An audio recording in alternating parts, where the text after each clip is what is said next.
Hello all, welcome back to the VPC series. In the last video we had talked about the subnet, how we can create the subnet, what is the subnet mask, what is the CIDR range and all of these things. In this video we will be demonstrating the creation of the subnet and the tips while configuring the subnet on the AWS, because there are some limitation that will also see in the video. Now without wasting our time, let's get to our demo. So to create a subnet, we, as you already might have went through with the VPC video, so we had already created last the my VPC.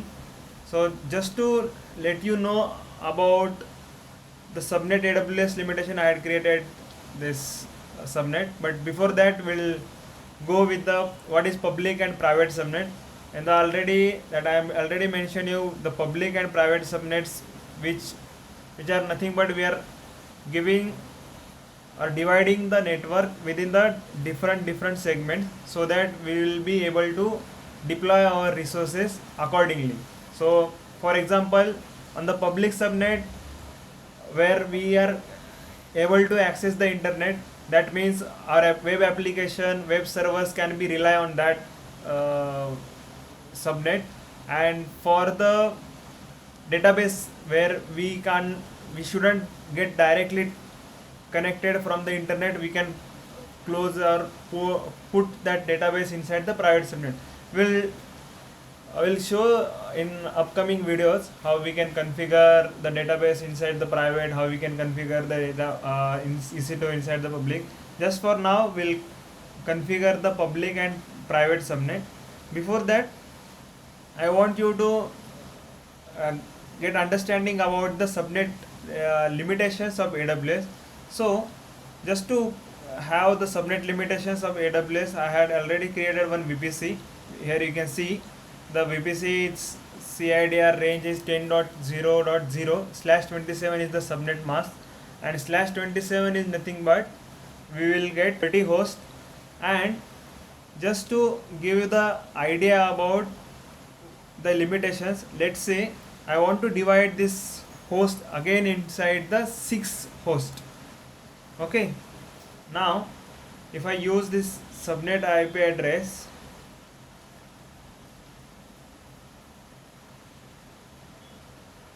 with the VPC, so last subnet mask we can give is the /28. Now I am putting at the 29. I'm just creating subnet. Now here you will see IPv4 block sizes must be between /26 to 28. So guys, /28 means, okay, I'll just give, and it can't let you create the subnet with that /29 as a subnet mask, because it requires the last 16 hosts. 16 hosts we can get it via 28 only. Okay, this was the limitation from the AWS. Here also you'll see from the AWS documentation, the smallest subnet range allowed is /28, which would give a subnet 16 total IP addresses. /29, if you are using the /29, would give a subnet only 8 total IP addresses. That means 6 we can use, and 2s are, one is for broadcasting and one is a reserved IP address. So this was the limitation for the AWS. So whenever you are configuring or creating the networks or subnets inside the AWS, make sure that you had a /28 as the baseline for a subnet range. Okay, now let's go and while configuring we'll have to look into it on the subnet CIDR block. Let me go to the default one, my VPC. So 16-bit is nothing but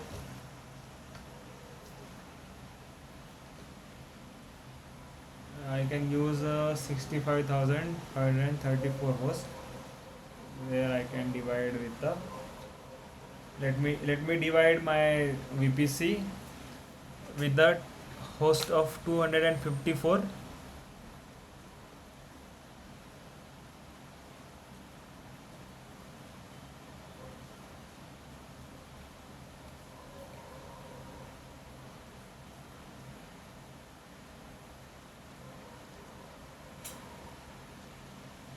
Public subnet 1 is this, public subnet 2, because I'm having the multiple hosts, so that I can use it. Private subnet, which is 3,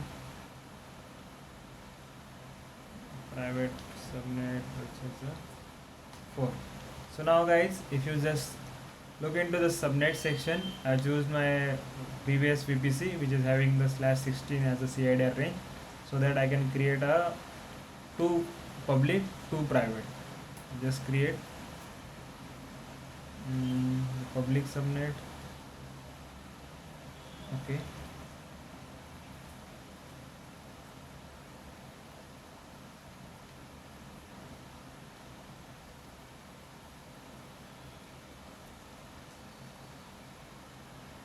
That's 24.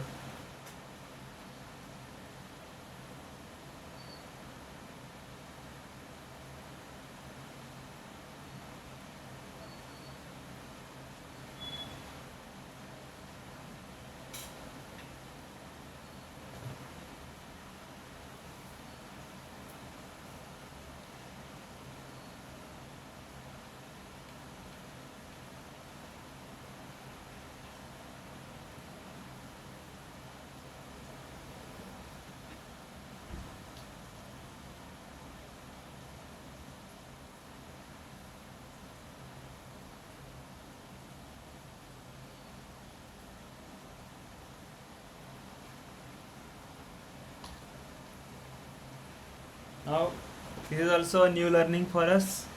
Whenever you are configuring the subnets, make sure that there is no white spaces. Okay, now click on the create subnet. There, if you see, they have created the 2 public and 2 private subnets, which are using with the available IP address that 251, because 4 IP address gets used by AWS and then for networking. Okay, now let's configure the route table. Now previously there was a single route table, where if you see subnet association, there is no subnet association, and this will be our main route table.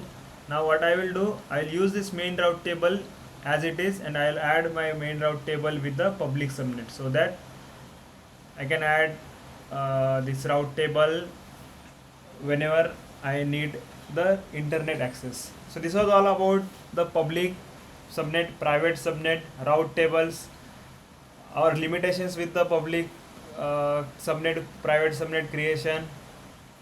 Make sure that we are having the checklist for configuring the subnet groups and subnets. So this was all about for the creation of the subnets. In the next video, we'll talk about the route tables, public route tables, private route tables, how we can configure the internet gateway, and we'll have a demo of that with the creation of EC2 instance. So this was all about for subnets. Thank you guys.